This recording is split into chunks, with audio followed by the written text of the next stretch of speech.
e já começo aqui mandando a brava porque tem notícia importantíssima. Vou falar primeiro e vou ler notícia depois, tá? Mas é basicamente o seguinte: pegaram os planos para uma garantia de lei e ordem, corta para 2, tá? Uma GLO, uma garantia da lei e ordem com o senhor Mauro Cid, o general favorito do Bolsonaro. Lembrando que era um cara que operava, não é que ele operava lá em Itaquaquecetuba e o Bolsonaro tava em Brasília. Ele operava na sala ao lado do Bolsonaro. Ele é o famoso homem da mala do Bolsonaro, ele cuidava de assuntos pessoais do Bolsonaro e da Michelle. Seu gabinete estava ao lado do gabinete do presidente da República. E este cara tinha no celular dele, que foi apreendido, planos para levar à frente uma GLO, uma garantia da lei e da ordem. Ou, como gosta de falar Rodrigo Constantino, que na mesma época estava tratando do assunto, uma gato lesmorinitorrinco, tá? Obviamente escrachado, que todo mundo sabe o que é. Não, estou aqui usando um código. Gato lesmorinitorrinco! O que será que é? O que será? Lembrando que a garantia da lei e da ordem foi algo pleiteado também, vejamos, pelo homem que botou uma bomba num caminhão-tanque que se dirigia para o aeroporto de Brasília, que ele dizia o seguinte: não, eu vou colocar a bomba lá, mas não é porque eu sou um terrorista, mas sim porque nós vamos fazer o Brasil prestar atenção pro que tá acontecendo, e aí o presidente vai poder, em nome do combate ao caos que tá rolando aqui, gerado por mim, que sou bolsonarista, ele vai pedir uma GLO. Veja que assim, o plano da GLO estava na boca do Rodrigo Constantino, que era o influenciador, que tal qual o Paulo Figueiredo ficava dos Estados Unidos incensando essas coisas.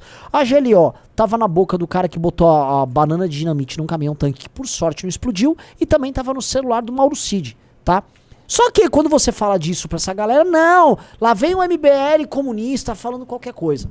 A real é a seguinte, galera, a gente tá numa situação deplorável no campo da direita, sendo esmagado pelos caras, porque uma turma durante bastante tempo, especialmente no final do governo Bolsonaro, teve a brilhante ideia de tentar um golpe de Estado.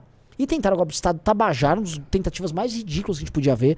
Chegou a ter um momento que os caras convocaram Marcos Duval da SWAT e da NASA pra participar do golpe de Estado, numa tentativa de grampear o Xandão, numa conversa que ele teria com o Xandão. E aí a gente vai vendo esses capítulos, né? E é tudo muito ridículo, porque o cara que era uma espécie de operador do golpe do Bolsonaro, que é o Mauro Cid, deixou tudo rastreado no celular dele pra quando ele fosse pego, ou talvez ele nunca imaginaria que ele seria pego na Revolução Bolsonarista, todo mundo tivesse as provas pra jogar na cara dele, jogar no processo do Xandão, validando ainda esse processo do Xandão que hoje virou um problemaço, e validando também como prova a CPI do dia 8, não como forma de pegar a participação via omissão do governo Lula. Não, mas como forma de demonstrar claramente a tentativa do golpe e gerar perseguição não só a parlamentares, mas a figuras do governo anterior, tá?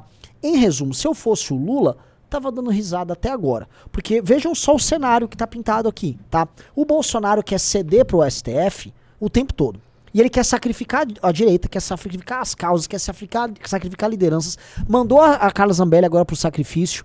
Já deram risada e estavam comemorando o fim do Deltan. Sabotam manifestação. Exigem que as pessoas apoiem o Zanin, que é o advogado do Lula. Em prol, vamos dizer assim, de uma pacificação dele, Bolsonaro, com o Xandão e com o STF. Beleza, esse é o plano dele, e aí os bolsonaristas querem seguir o plano. Agora o Xandão começou a falar: pô, Bolsonaro, gostei, mandou bem. Seguinte, acabei de pegar o celular do Mauro Cid, você tá encrencado, meu irmão. Então não tem trégua, não tem pacificação. E aí eu pergunto pra quem é bolsonarista, assim, de coração aberto: até quando vocês vão cumprir o papel de defensores dessa patifaria? Até quando vocês vão falar assim, não, veja só, precisamos salvar o Bolsonaro. Salvar pra quê? Esse cara não vai se safar de nada.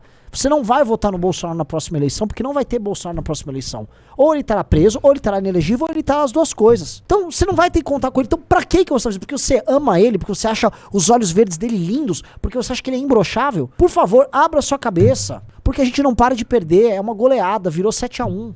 Todo dia uma novidade.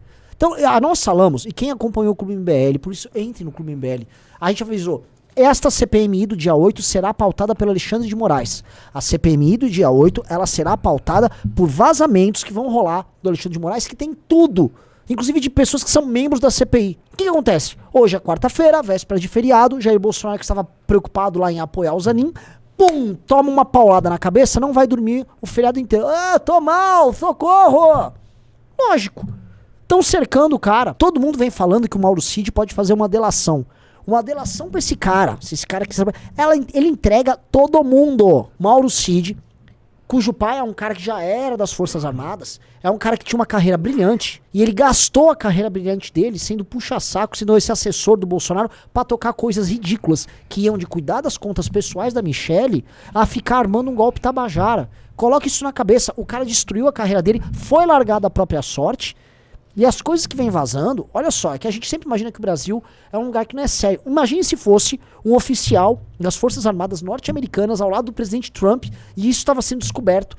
E havia uma tentativa de golpe do Trump e pegar o celular do cara. Este cara, se não fosse pra cadeira elétrica, ele ia pegar uma prisão perpétua.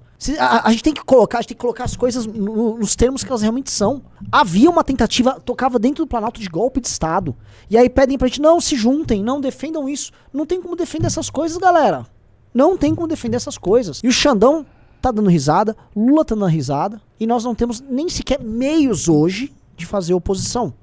Porque você vai falar, deixa eu pedir ajuda pra Zambelli aqui. Não, a Zambelli vai perder o mandato. Entendi. Dallagne, tiraram o Deltan. Pera, mas e os bolsonaristas? Estão com medo, porque um tá lá na CPMI do dia 8, mas ele também ajudou a convocar as manifestações que deram nisso. Tipo, pô, que gênio, cara, hein? Boa ideia, o André Fernandes. Isso se a chapa também dele lá não cair. Outros ali, vamos lá, o Ramagem, era o cara da PF do Bolsonaro. Onde você vai, tem caca. E os outros poucos que não estavam envolvidos nisso, mas que poderiam fazer oposição, estão com medo de perder rede social. E em certa medida também tem conversas comprometedoras que podem ter sido captadas por esses caras. Em resumo, o bolsonarismo fez uma aposta muito arriscada, especialmente de 2020, no período da pandemia, até o final das eleições. Era a ideia de que, ganhando ou perdendo a gente vai ganhar. Ou seja, nós vamos tentar dar um golpe aí, vamos ver o que rola. Todo mundo se comprometeu, todo mundo se arriscou. Alguns já foram presos, Daniel Silveira, outros fugiram como o Alan dos Santos, outros estão sendo pegos e outros estão simplesmente presos, não ainda dentro de uma jaula, mas presos do ponto de vista político, por saber que boa parte das suas conversas já foram captadas, apreendidas e serão usadas no momento oportuno, caso eles coloquem a cabecinha de fora. É por isso que o Lula tá enfrentando a pior oposição da história. Porque os bolsonaristas, como entraram, vamos lembrar, quando eles entraram agora pra esse mandato do Lula, eles tiraram uma foto, todos eles, no Congresso, com uma mão com 9 dedos. Nossa, o Lula tem 9 dedos. E falaram que é a maior oposição da história. Pois bem, começou. É a oposição que os caras se calam e quando são, vamos dizer, pressionados a tomarem uma posição pelo presidente Bolsonaro, é pra colocar o advogado do Lula no STF. Parabéns, parabéns. Mas a culpa é tua que votou nulo. Aqui, inscreva-se. Se não bater essa meta de inscritos, eu vou ter que renunciar ao mandato, que eu assinei um contrato aqui, então eu preciso que vocês se inscrevam e a gente bata a meta de inscritos, tá bom? Mas tudo bem também, se vocês quiserem que eu renuncie, depois dá uma olhada lá quem é meu suplente. Um abraço.